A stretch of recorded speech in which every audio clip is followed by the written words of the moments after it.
Community Resources, Part 1. DARTS, Creating Connections that Enrich Aging. Are there things that were really important that you learned in these presentations?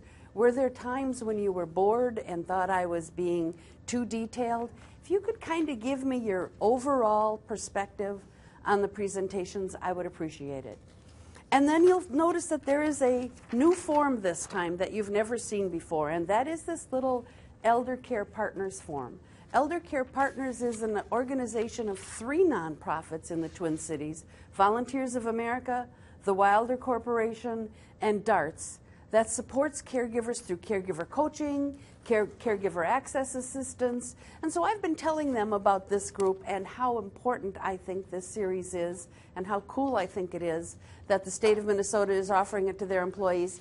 And they said, you know, if there's something we haven't covered, if you'd like information about where to find a resource that we haven't covered, or maybe you've heard what I said about housing, but your situation's a little different, and you could just use a little expert advice on some little thing.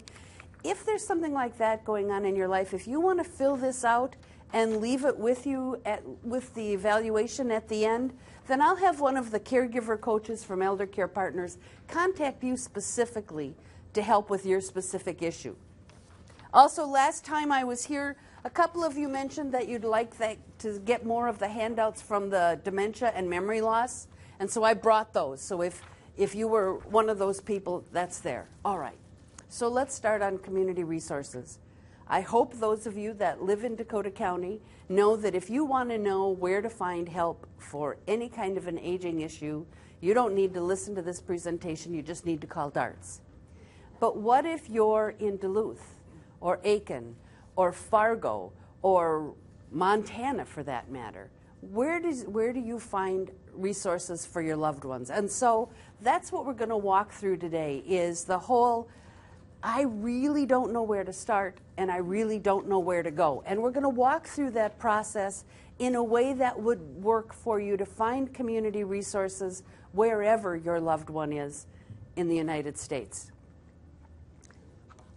So we're going to take a look at what are the steps for assessment, how do you figure out what you need, how do you identify what resources there are, how do you then figure out how to pay for that, and what are some of the options, and how do you know where to go for options in paying for service? How do you overcome resistance? What if you're here in the Twin Cities and the person you care about is in San Diego? How do you help from long distance?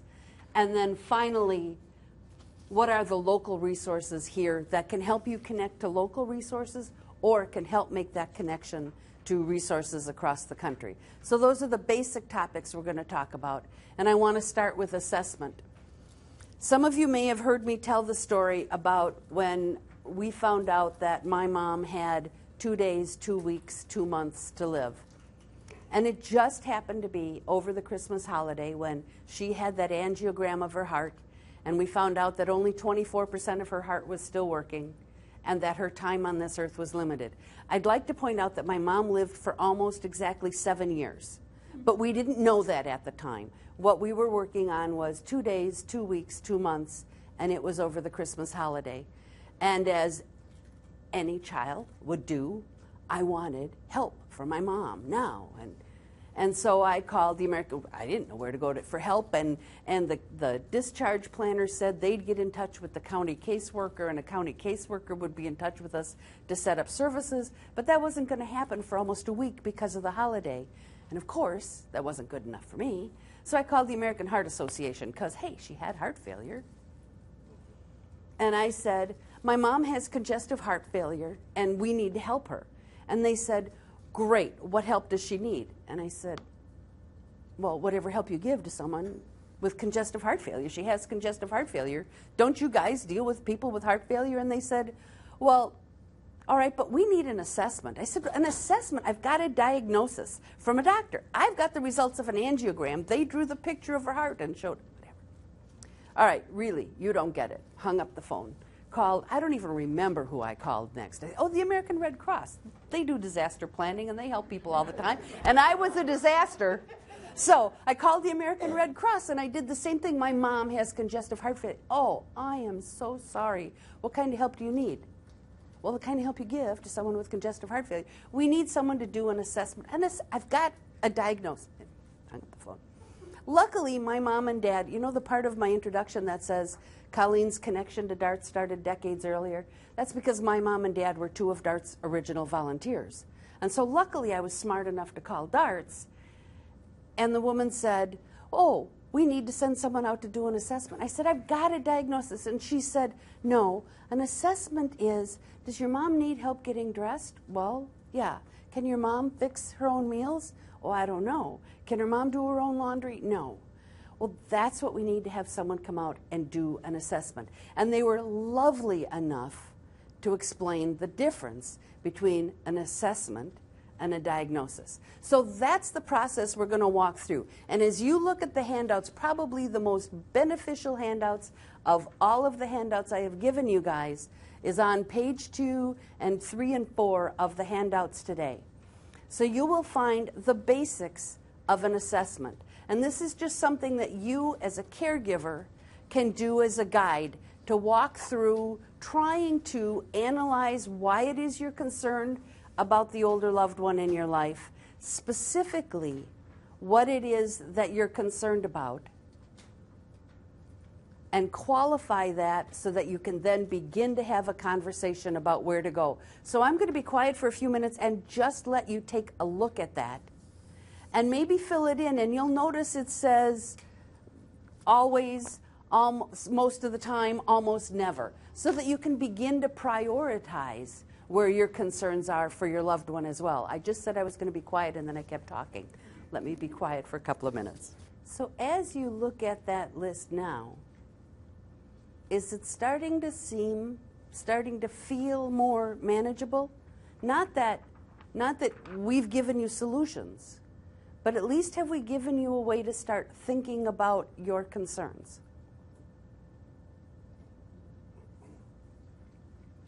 How many of you were surprised by how many concerns you had?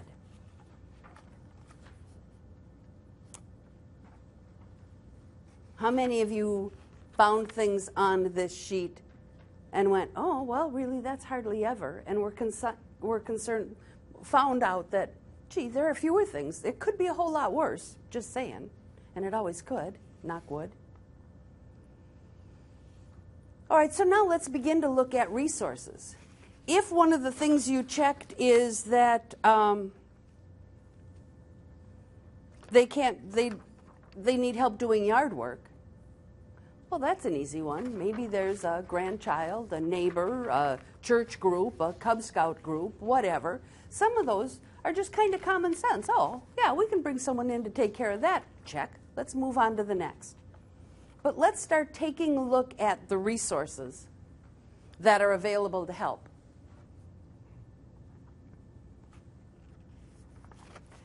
The safety and assessment and the planning were not on the different areas that you looked at in there, but we're going to talk about that as well. When you bring in a professional case manager or a county case manager to help diagnose, to help what they want to do is they're coming in to do an assessment. They will take a look at the around the house, the social, community, personal and financial, and health care, but they'll also take a look at their safety, i.e. what are the potential for them to be victims of fraud or abuse, that kind of safety, not tripping hazards in the house. That's under the health and wellness. And they'll also take a look at what kind of ongoing case management do they need. But we're going to focus primarily on those top 4 areas. So what kind of help do they need around the house? And if you look now at the next couple of pages of your handout, you're going to find what are the options for help around the house. I promise you I'm not going to go through all of them because it's a little warm in this room and we'd all be dozing off. But the important thing for you to know is, just like I needed help translating when I was talking to the Heart Association and to the Red Cross, these are the phrases, these are the terms that are used. So when you call an agency, whether it's in Aiken or in Montana, and you are looking for help with yard work, you know to call that what you're looking for is chore services. That if what you're looking for is help with meal preparation or for cleaning the house, that is called housekeeping services, homemaking services. That there is also options for Meals on Wheels. We've all heard of Meals on Wheels, or even grocery delivery. So these are the options that are available, and they are the terminology that you would use in trying to access those resources through any agency. Are there services here that any of you weren't aware of? And I'm just sticking with around the house. Are there services here that you weren't aware were available that we can maybe talk about?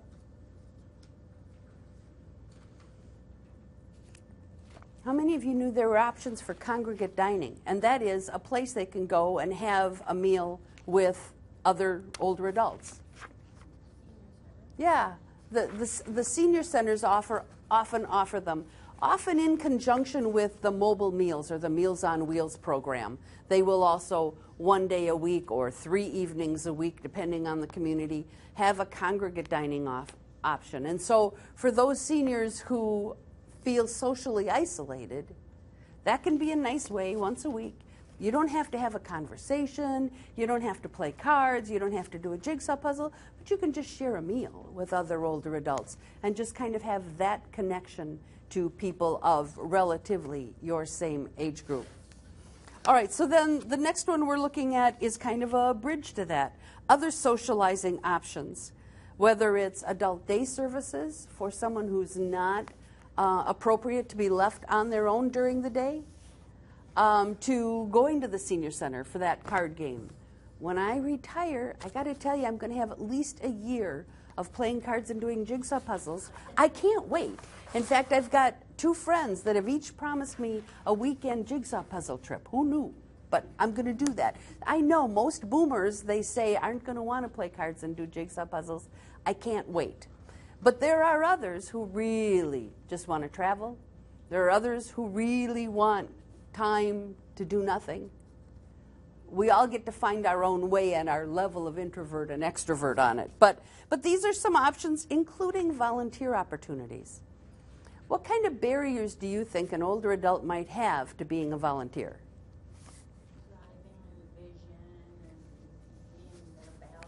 True. So general mobility issues. So I'd like you to consider getting, if they want a way to connect, a way to be reminded that they still have something to give, that there are a lot of shut-ins in this world who would appreciate a phone call. And so there are often nonprofits who just have that day caller service. And so your older adult who's stuck at home and feeling isolated could become one of those callers and call people in their congregation if the church has one, or through the local, often it is run through the local food shelf or the local emergency financial help place will have a program for, and it's called a telephone visitor or calls to shut-ins is what it used to be called. But it's just a nice way. There are also programs where you can help mentor youth in after-school hours and help them with their homework. So if you've got an older loved one who's great with math or great with science or was a great reader and loved to do storytelling or to help with literacy, that's another way. It's just on the phone with at-risk kids, at-risk meaning there's no parent home with them after school, and they get a little tutoring help, and the older adult gets a connection with the younger generation. So there are stay-at-home volunteer options. Oh, and one more, and then I'll stop. There are people who knit and crochet hats that go to the local emergency shelf for children who just need a little extra warmth in the winter. So there are lots of stay-at-home options that can still feel that need to be connected to the broader community. And it's just something that is often overlooked as we look at how to keep our older adults connected. All right. So then let's look at personal and financial rights. You can go online, and I know it's far more likely for our older adults that you'd be the one going online and doing the benefits checkup for them. And it's just a way, the National Council on Aging has this website where you can go to, it's benefitscheckup.com, and you can just put in the particulars. My father is a retired railroad worker. My mom was in the Vietnam War and whatever, served as an Army, as a Navy aide, whatever. The former teacher, their age, and it'll just say these are the benefits that they might be eligible for. And who knows, there might be a pension available that from one of their first jobs that they no longer know about. But if you put in your Social Security number, they're going to know about that and can help you find other benefits that you might not even know. There's also, if your senior, the senior you care about, has income issues, there's also help with electrical assistance and utility assistance, that's a better word to use, and even a telephone assistance program so that we can keep them connected to the world. So again, if there are financial issues that you're concerned about, be sure and check out some of those options. And then personal care and health care, there is, of course, you can bring in a home health aide. You can bring in hospice care. There are living at home block nurse programs, especially here in Ramsey County and in Hennepin County. There are living at home block nurse programs in many of the neighborhoods, as well as parish nurse programs run by many of the faith communities. So those are some good options for bringing in services and just having a nurse come once a week and check their blood pressure or check their glucose level or whatever might be appropriate for them. And then, of course, there is the county public health that will come in and do that assessment. I kind of smile every time that word assessment comes off my mouth because of my own story with assessment. You know, I feel sorry for the people on the other end of the phone who are trying so hard to communicate with me, and really, I just wasn't getting it. But anyway, so those are some of the other services available when it's more health care. Again, keep in mind that it might be possible for some of these services, especially the socialization services, especially the help around the home services, to bring in a family member or a member of the extended family in to help with some of those and take some of those pieces away. But I bet you, well, let's talk about safety. So there, if you are concerned that the older loved one that you care about might be vulnerable to fraud or abuse, financial abuse, physical abuse, verbal abuse, there is adult protection. By virtue of the fact that they are an older adult living on their own and need help with any of those things you checked, that's enough to qualify them as a vulnerable adult.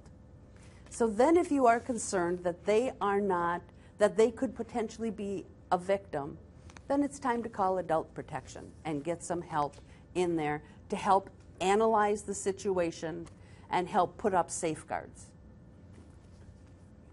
And then there, heaven forbid but there is guardianship and conservatorship, and we talked about that when we were talking about legal and financial issues in the very first presentation we did here. But that's another option that I hope you will never need to access, but it's there.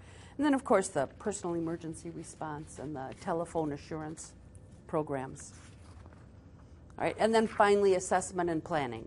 If you are ever that son or daughter like I was that Christmas 20 years ago, there is always the professional that can come in and not only do that professional assessment, but also sit down with the family and have that conversation about what's going on and what are the options and how are we going to get through this together. All right, so any questions about those in general? Yes? The care management services, are those for profit or those county, how would you arrange something like that? When the county will come in and public health or social services will come in and do and I said both because it depends on which county you're in, will come in and do what they call a long-term care assessment, and they will do that free of charge. There are also professional services that will do that, and the reason that people might choose to have a professional service do that is because, first of all, as part of the county's long-term care assessment, it's also about their eligibility for supportive services. So it's generally for lower income people who know they need services and are not going to be able to pay for services, although the county will come in and do a long-term care assessment for anyone.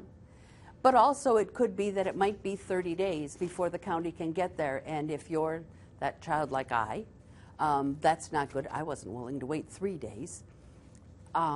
Then you can get a case manager to come in and do the assessment as well. And that is generally for a fee. Okay. So the case manager would be somebody at the county? Yes, a county case manager will come in, and generally in Dakota County, it's usually within a week. But in some of the larger counties, you know, Hennepin and Ramsey, it often takes up to a month before that case manager can get in there to do that long-term care assessment. And if you're just starting to get worried and you've got a month, that's probably no big deal. If it's you've just got a diagnosis and now you're really scared, then a month is a long time. And how steep is that fee? You know what? I do not know. For instance, at DARTS, if what you want is a social worker to come out to the home and do case management, that's what we call it, then we send the social worker out to your home and there is no charge for that. But there are other organizations who do charge that on a fee. For instance, many home health care agencies will do that, and the fee goes anywhere from $50 to $200. So it just kind of depends on which avenue you choose to access those services. But again, we're going to get to the end, and I'm going to tell you why all of these phrases are important, because I'll tell you where to go in the state of Minnesota to put those words in and then get a list of all of your options. All right? Okay. So if I were listening to this presentation, I'd be going, oh my word, how are we going to pay for this? So, okay, let's talk about that. Julie, I'm trying not to wander around too much. It's just hard. Keep this with me. That should help. So, the first option for paying for this is private pay. And now keep in mind, we've gone through a whole list of services that start with hiring the neighbor boy to shovel their snow, bringing in a grandchild to fix meals on weekends, to bringing in a home health aide 7 days a week that's going to need to be there and do lots of supportive care like bathing and grooming and that sort of thing. So we've covered a wide spectrum. So one of the options is private pay.